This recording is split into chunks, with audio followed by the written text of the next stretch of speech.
बस driving day 2। तो hello guys, तो आप लोग कैसे हो? आज हम जाने वाले हैं कोकर में।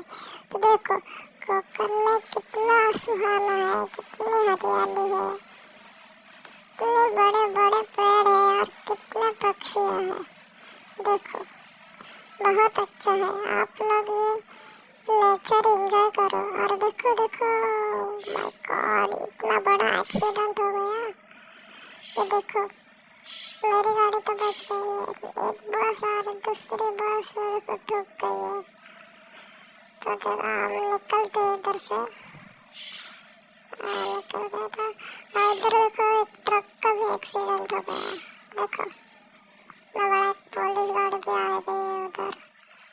देखो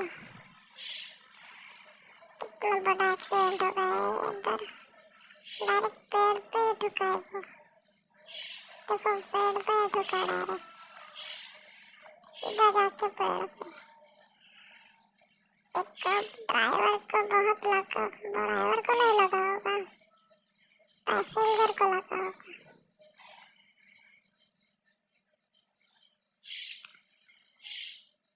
तो चलते हैं, हम मिलते हैं अगले ब्लॉग में पार्ट 2 में। चलो तो गाइस।